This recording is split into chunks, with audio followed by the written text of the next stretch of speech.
What's up guys, it's Jordan here from SwitchWatch with an impressions video for Creature in the Well, an upcoming top-down action game developed by Flight School Studio. Now this is unusual for us because we usually just do reviews, but for this game the PR company said that reviews are embargoed until the 5th of September, but impressions videos are not embargoed at all, which is all sorts of nonsense.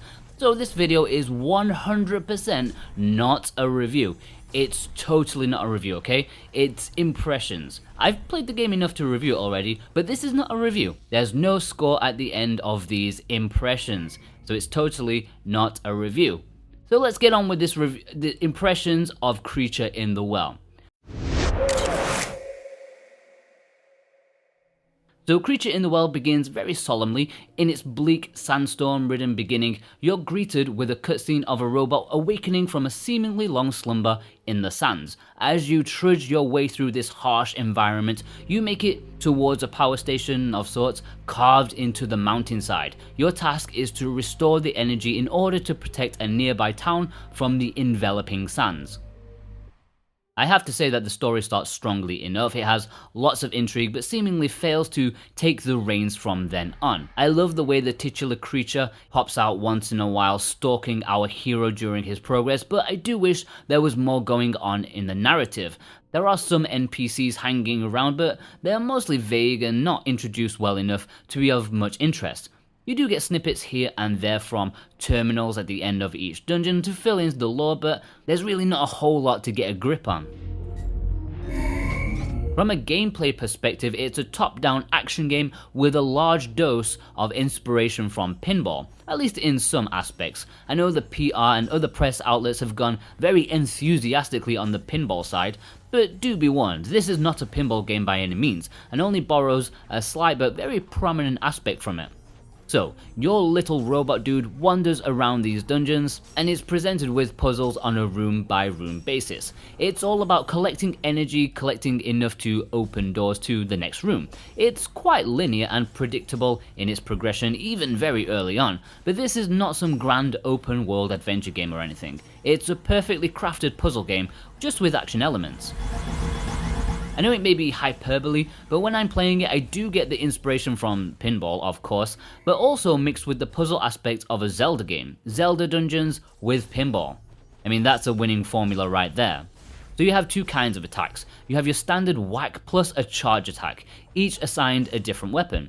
The charge attack will draw energy balls towards you and hold them in place. Then you fire them off with the standard attack.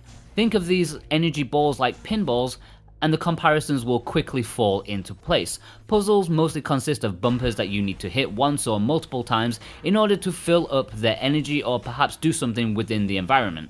Sometimes they're timed, sometimes they must be hit consecutively, other times you just hit them haphazardly and it's all good.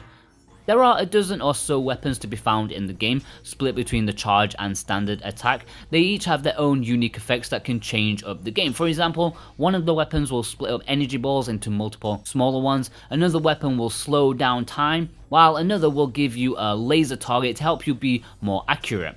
You'll probably settle on one that you like the most, but I do feel the vast amount of different puzzles will cater to using different weapons in different situations, depending on if you get stuck or not. If you're finding one puzzle a bit tough, it might be a good idea to switch to another weapon, if you have any, that might offer an advantage to that particular puzzle. The puzzles themselves do have a lot of variety in terms of challenge, goals, and setup, but as weird as it sounds, it's pretty much just hitting bumpers all the way through, which does feel like it's failing to get out of the gear that it's in. Sure, this gear is fun, smooth, and well polished, but you can't help but feel like there's a next gear it could get into with some more mechanics like a full Zelda title would.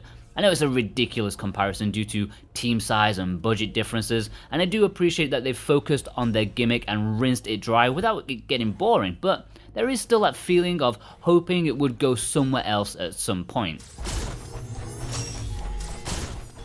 You do have a health bar and there are enemies to consider during your time with the game.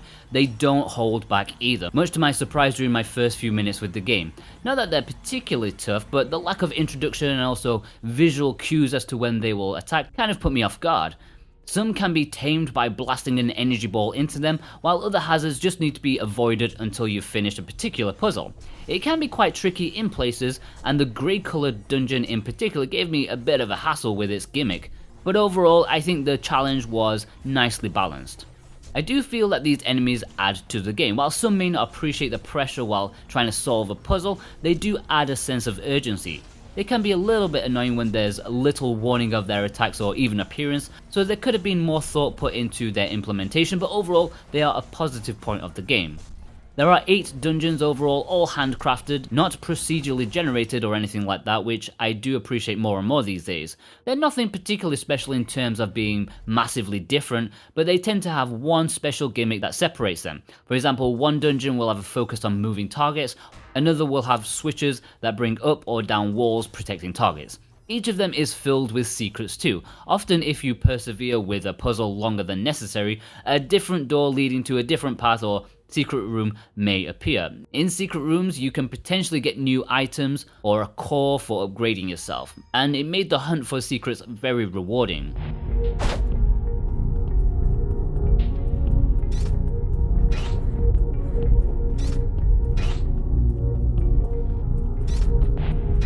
The audio here has a very distinct feel. It has a mechanical and otherworldly flavour to it, and I think there are some excellent stylistic choices here done by the composer. I may be wrong, but some of the tracks sounds like they've reversed a lot of the instrumentation, like playing it backwards to create a weird but very atmosphere enhancing soundtrack.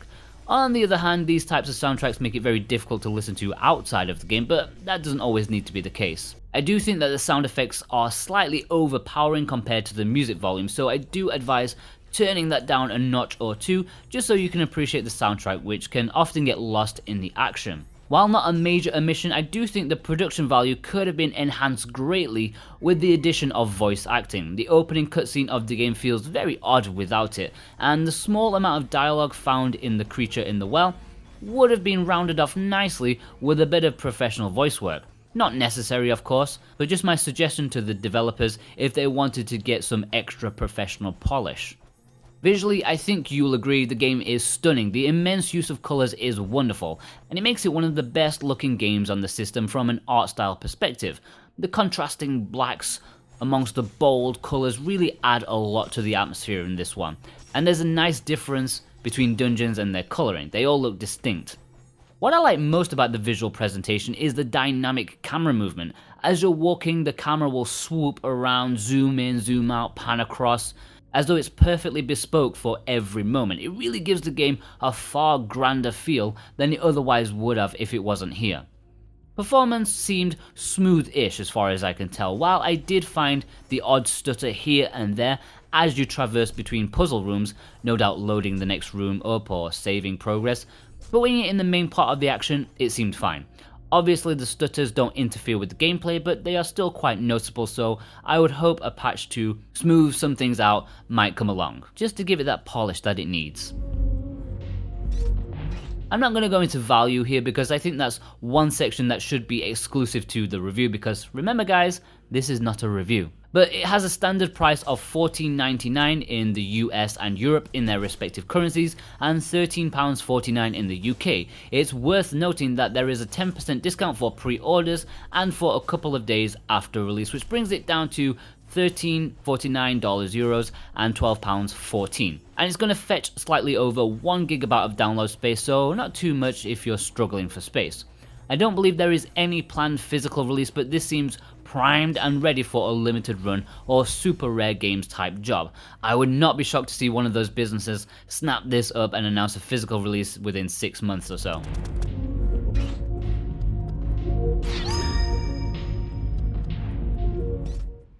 So yeah, my overall impressions of Creature in the Well in this very impressions-based video is really quite positive. The trailer blew me away, and the genre mix alone was enough to get me on board with the hype. The fact that I stole this game from James says it all. Yeah, I'll talk about that more in my actual review, but I don't think it's quite the revelation or essential eShop game that I was hoping it was going to be. Despite the excellent art style and concept, it still has a slight budget feel to it, and the concept doesn't quite get out of third gear. But I can 100% say that I enjoyed my time with it and at no point felt sick or bored with what it was offering. If you're a fan of puzzle games, this is an excellent choice for something a bit different. If you're looking for a standard adventure dungeon crawler, it may be a little bit on the slim side, but that's not really the focus here. It's a puzzle game at heart with the dungeon setting as window dressing. Very lovely window dressing at that. If you want to know my score for this and my very final thoughts, which I guess may change up to release once I've let my thoughts stew a bit more, then you'll have to watch my review when the embargo ends on the 5th of September. Because remember, this isn't a review, it's impressions, right? Also, if you want to check out Juan's impressions of the very recent decay of logos, then head over to his video about that gameplay and his very early thoughts on it. We'll see you guys over there, take care.